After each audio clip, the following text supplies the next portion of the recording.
Hey everyone, welcome back to Finzergy. In today's video, we're going to talk about something that most people get wrong when it comes to their personal finances. And trust me, it's not your fault.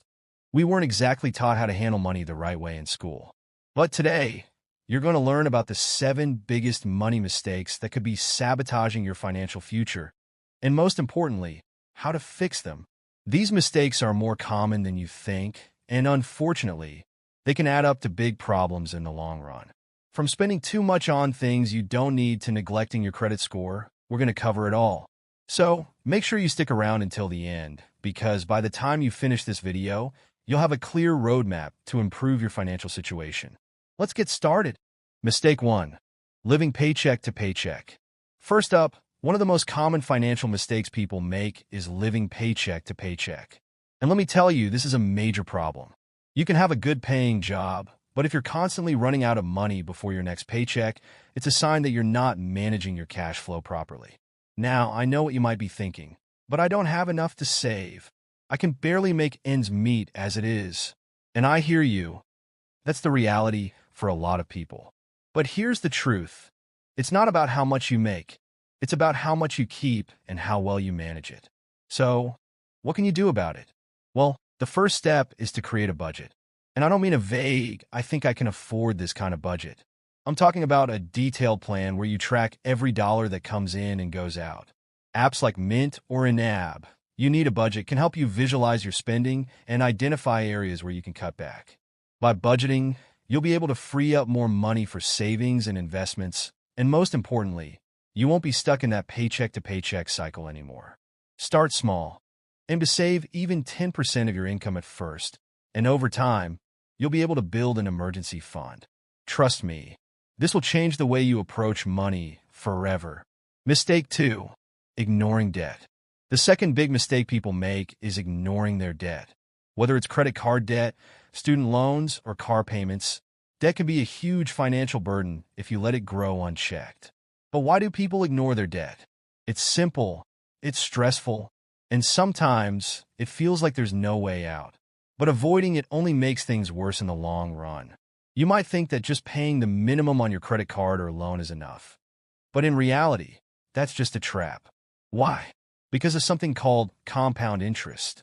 Let's say you owe $1,000 on a credit card with an interest rate of 18%.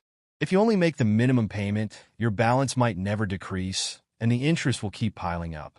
In the end, you'll end up paying way more than you initially borrowed. Here's the key. Tackle high-interest debt first. Focus on paying off your credit cards or any loans with the highest interest rates. This is called the avalanche method, and it can save you a lot of money in the long run. If you're overwhelmed by your debt, consider consolidating your loans or speaking with a financial advisor. And remember, paying down debt isn't just about making payments. It's about reducing the amount of interest you're paying over time. Mistake 3. Not investing early. The third big mistake people make is not investing early enough. And yes, I'm talking about those 20-somethings who think they have all the time in the world. The truth is, the earlier you start investing, the more you'll benefit from the power of compound interest. Let me show you an example. Let's say you invest $100 a month for 30 years. If you average a 7% return per year, which is a conservative estimate for the stock market, you'll end up with over $100,000. But if you wait until you're 40 to start investing, you'll need to invest significantly more to reach that same amount. The longer you wait, the harder it becomes to catch up. It's not just about the amount of money you invest, it's about time. The earlier you start, the more time your investments have to grow. So, if you're in your 20s or 30s, don't wait. Open a retirement account. Start contributing to it regularly, and let compound interest do the work for you. Mistake 4. Not having an emergency fund. The fourth mistake is not having an emergency fund. This one is absolutely crucial. Life is unpredictable, and things can go wrong at any time.